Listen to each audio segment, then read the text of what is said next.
Metro on WDET. I'm Robin Vincent. We just heard from small business consultant Mark Lee about the pressures facing small businesses in Metro Detroit. And immigration enforcement is only one piece of a complicated picture.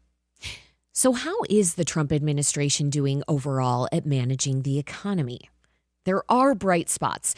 Inflation is coming down, unemployment is low, and the stock market is strong. But there are also concerns. Prices are still high in many areas. There's been a hiring freeze across a number of industries, and most investments are concentrated in artificial intelligence.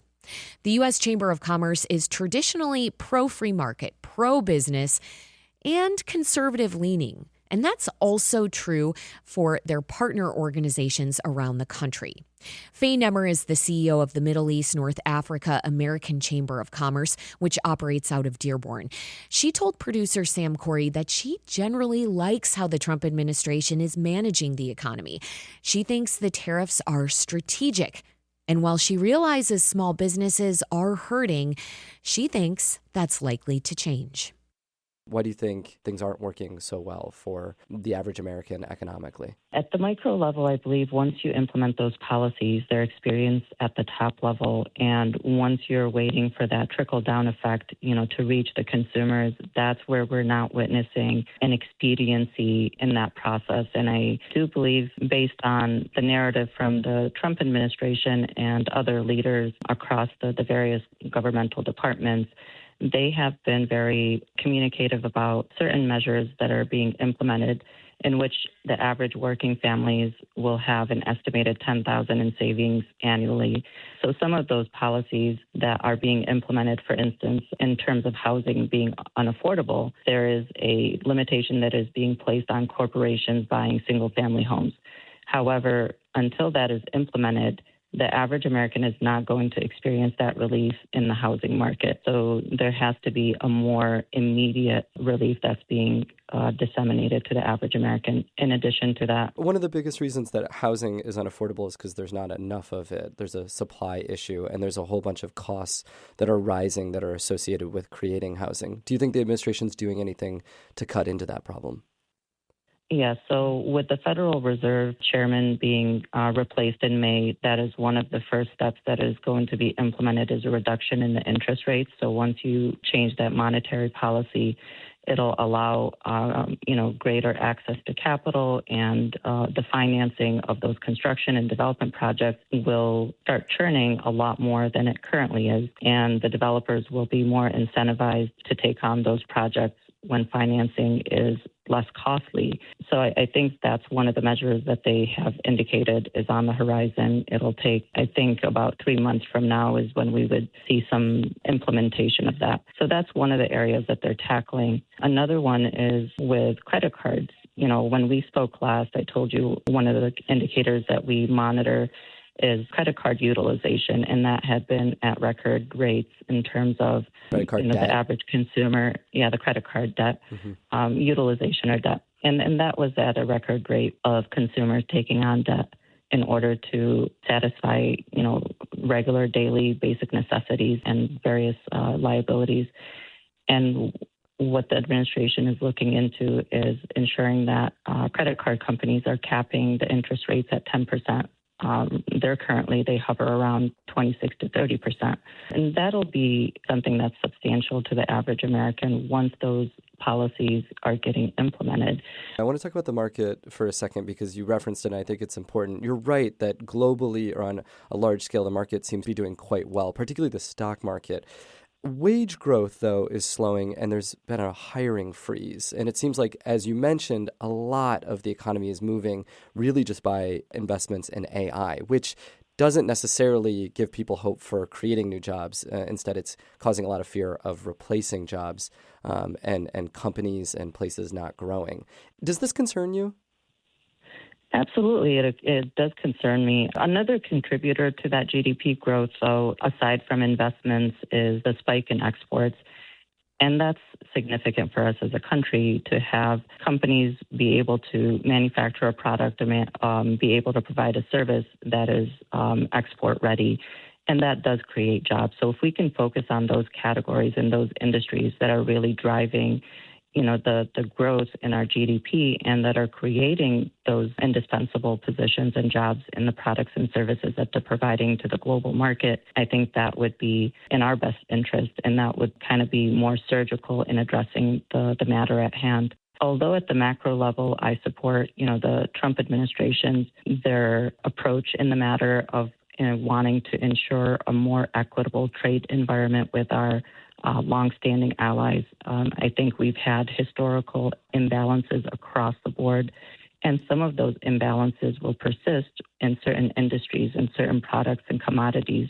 However, in an overarching environment, I think there were a lot of opportunities for us to make sure that there's a more balanced trade environment.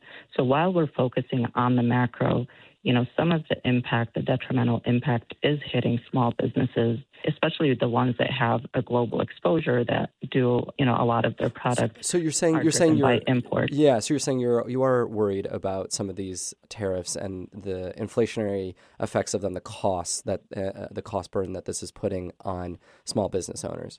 Absolutely. That is a concern of ours because we are witnessing firsthand, where small businesses are feeling the pinch and are having to contend with business decisions, where they either, it's a business continuity decision where they've had to either raise prices or lay off employees.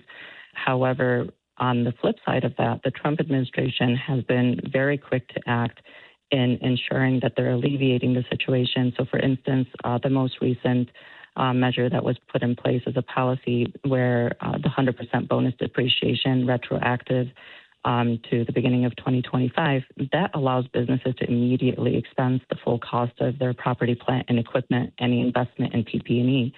And as someone that has a background in accounting and finance, to me, that's significant for any small business owner, Well, wait, what are they saying? I think this is an important part. I mean, like you said, you talk to a lot of small business owners.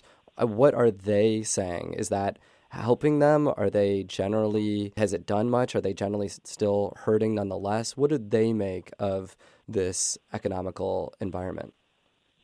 So it's February of 2026 where these policies are just getting implemented. The tax year is kind of upon us at the moment, and this is retroactive to January 2025.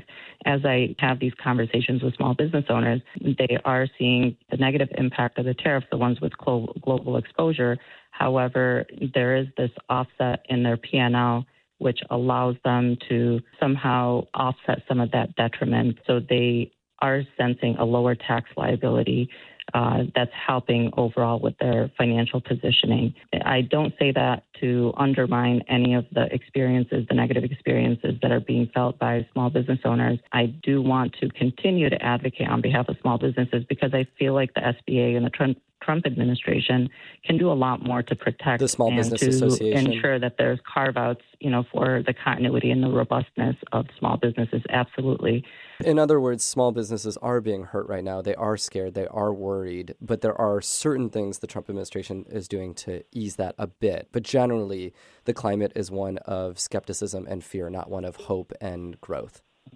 I believe there's cautious optimism around the policies that are forthcoming, but there is concern, regarding, especially the ones with global exposure. And, this isn't for the vast majority of them, but for the ones that do have global exposure that are, importing products, that's definitely a concern for them. Are there particular industries that are more concerned than others? In the automotive and manufacturing industries, for sure, because there is this long-term trajectory, and we are seeing this with the larger corporations that we deal with, where they are nearshoring their manufacturing activity, and that's ultimately the goal of the administration, is to ensure that we're manufacturing in America. Going back to the question that you asked about the jobs, this is how you create jobs. You're going to have some short-term pain, but long-term gain. We're nearshoring those manufacturing activities into the U.S. I've sat in rooms where Mercedes-Benz said they're going to expand their operations in Alabama. I've sat in rooms where you have Stellantis saying that they're going to invest in the state of Michigan, billions of dollars in the state of Michigan, of growing their manufacturing footprint here at home. rather than, in Mexico or in Europe or elsewhere. So I think, again, macro, micro, at the macro level, from a long-term trajectory, we are on the right path to accomplish what was committed and what was promised. We are going to experience some turbulence. Small business owners and others will continue to weather some of the conditions and the climate of uncertainty that we're experiencing. This is The Metro on WDET FM, Detroit Public Radio. I'm Sam Corey, speaking with Faye Nemmer. She's the CEO of the Middle East North Africa American Chamber of Commerce, which operates out of Dearborn. We're discussing her perspective on the economy and why she thinks individuals and small businesses, while hurting, will eventually benefit from President Trump's policies. At Davos in Switzerland recently, Canadian Prime Minister Mark Carney talked about America being a hegemon and was really signaling that the rest of the world should start not working with the United States because the United States is not playing by fair rules anymore. It's starting to abuse its power. If great powers abandon even the pretense of rules and values for the unhindered pursuit of their power and interests, the gains from transactionalism will become harder to replicate. Hegemons cannot continually monetize their relationships. Allies will diversify to hedge against uncertainty. They'll buy insurance, increase options in order to rebuild sovereignty. Sovereignty that was once grounded in rules but will increasingly be anchored in the ability to withstand pressure. Do you worry about the global fallout of this, the economics of this, and what that might mean if other countries start to not trade with the U.S. in the same way, if they don't use the U.S. dollar, they don't rely on the U.S. dollar anymore? Does any of that concern you? So I think that was happening prior to Trump. I'm sure you're familiar with BRICS, and that Brazil, entire Russia, India. Right. Yeah. And the unification of major powers around the globe. That we're basically saying the same thing, that we can't allow the U.S. to be the superpower. We can't allow them to have this much autonomy, well, not autonomy, but authority over the rest of the world. And that's effectively something that the Trump administration is contending with, something that's been in the works for decades now. Wait, at the very least, you don't think he's speeding it up, though? I actually think this perspective matters. Your perspective matters here. You don't think that Trump is rapidly isolating America, as he's stated to do, as what America First is meant to do. You think he's just continuing on with trends that have been going on for decades? I think some of the trade accomplishments by the Trump administration signal to a completely different narrative. Some world leaders might be, frustrated with the fact that the U.S. is no longer contending with being taken advantage of economically from a trade perspective. So they may be voicing their frustration. But on paper, the trade agreements that this administration has been able to secure, whether it's from the MENA region with Qatar, UAE, and Saudi Arabia, or in Europe, the trade agreements that we have been able to secure, as well as, with other partners around the globe, I think those are a testament to the continued confidence in the U.S. as a integral partner from an economic standpoint and from a globalization standpoint. I listen to, the Prime Minister, but at the same time, I also follow the actual trade agreements. And not to say or to be dismissive of, those sentiments. I think those sentiments have been vocalized by several world leaders that have witnessed a shift in the narrative from the U.S. side. But that's because the president is focusing on an America First initiative.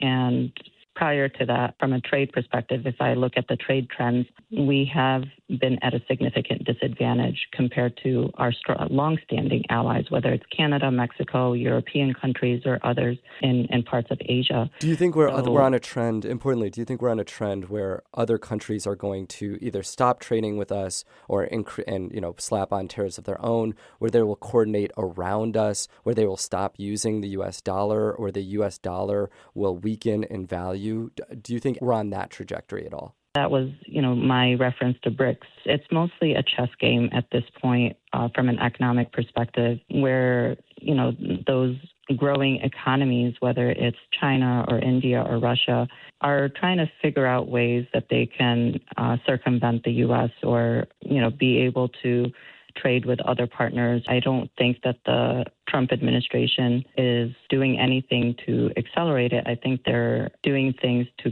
counter what is in existence and this threat that they're facing. I actually want to hold on this, Faye, because I do find interesting. You don't think the America First movement, which has existed before in the United States but is revived by Donald Trump in 2016 and has continued, you don't think that push of isolationism, of protectionist trade policies, of trying to go it alone, you don't think that's continuing? You don't think that's increasing a trend that maybe existed before? Like, you think that's cutting against it?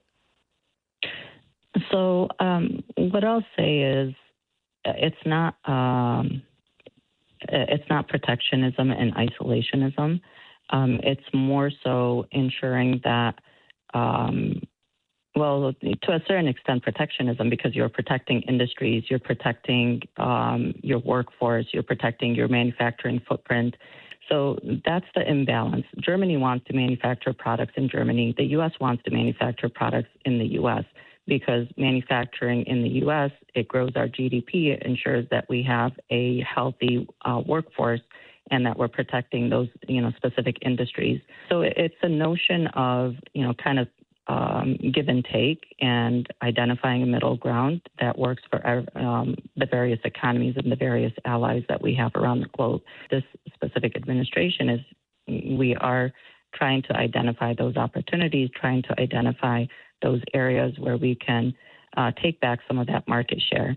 And sometimes it may, upset certain countries, certain industries in those countries may be impacted. So the same way that we're America first, in Europe, they're Europe first. In Asia, they're Asia first, those particular countries. Sure. Faye, with all due respect, you're describing something much more strategic and organized than what the Trump administration has been doing. I mean, they slapped tariffs wantonly on countries, and they moved them up and down unstrategically. They did not have a plan here. They just moved about. I mean, the tariffs changed month over month over month for a long time.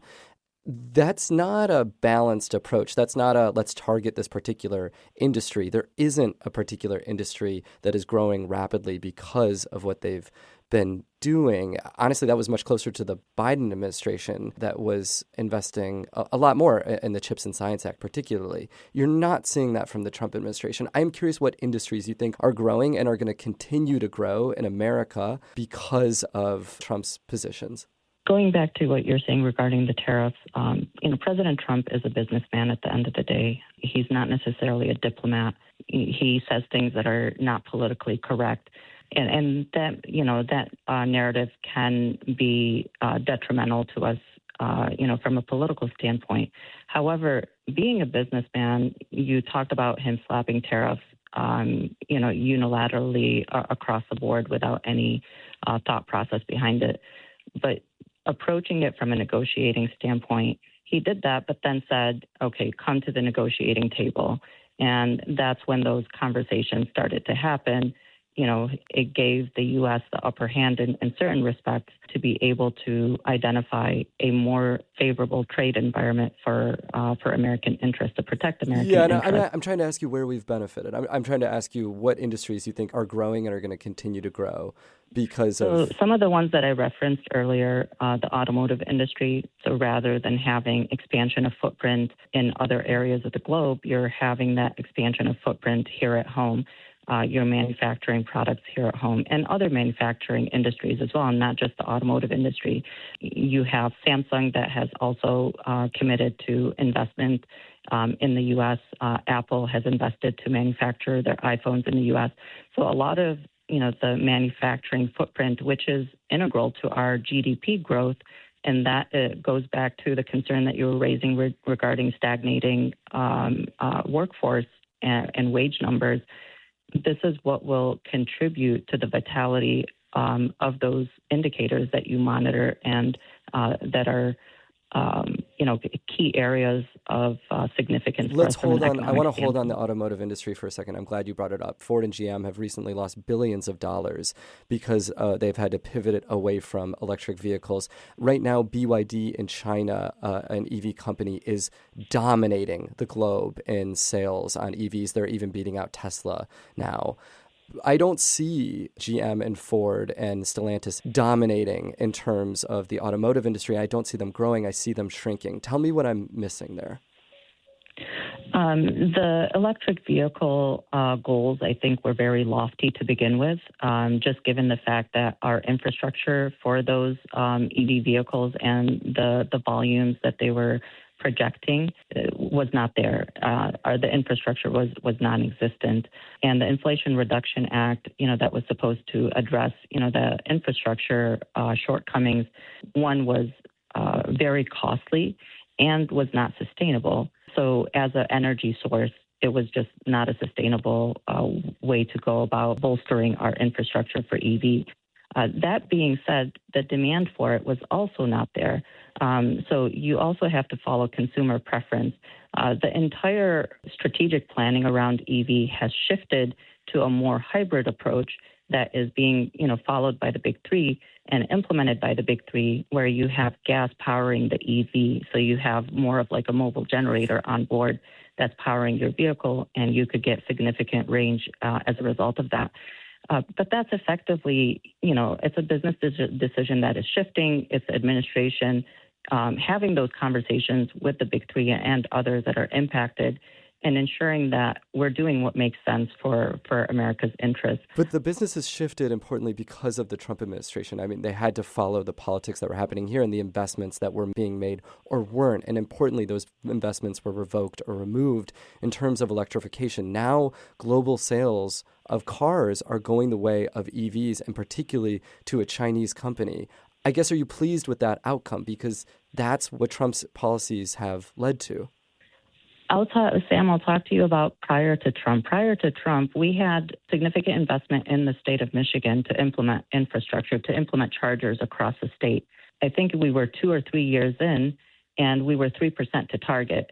So this is in a state where we have the funding for the infrastructure, we have the objective to implement, these charging stations, but by the same token, we were not meeting our targets, and the demand for the vehicles was not there. So this is on a single state, me talking to you about a single state as an example. I can't speak for the rest of the U.S. states. I'm not as privy to the situations and the funding and the trajectory of their administrations. But we were 3% to target on implementing infrastructure, for the level of demand that we were seeing or projecting, and the demand just did not meet expectations. So I think we pivoted, and I think that's a natural pivot to ensure that we're being competitive and that we're following consumer trends in the U.S. And effectively, that's what the Trump administration was implementing. I hear you. I think there's differing perspectives of why the pivot happened. Last time we spoke, I asked you what the measurement would be if Trump's administration was going well. You said the national debt. Since President Trump Correct. took office, the national debt has increased by $2.25 trillion. Has the presidency been a failure on this measure thus far? That is definitely an area where we diverge. There's 2 areas where we diverge with the administration. It's on the national debt and the foreign policy. Those are definitely areas that we are very critical of the administration. As far as the national debt, that is something that I have been very vocal about to ensure that we're reducing the national debt. I'd like to see that in the next year or so as we start seeing this tariff revenue materialize and start to see a return on some of the investments that are being made. Obviously, it's not going to be something that'll happen overnight. But one of the things that I was mostly anticipating with the Trump administration is a commitment that they had made early on in their tenure is to reduce the defense budget by 8% per year for 5 years. And instead of doing that, the defense budget actually increased, compared to prior year.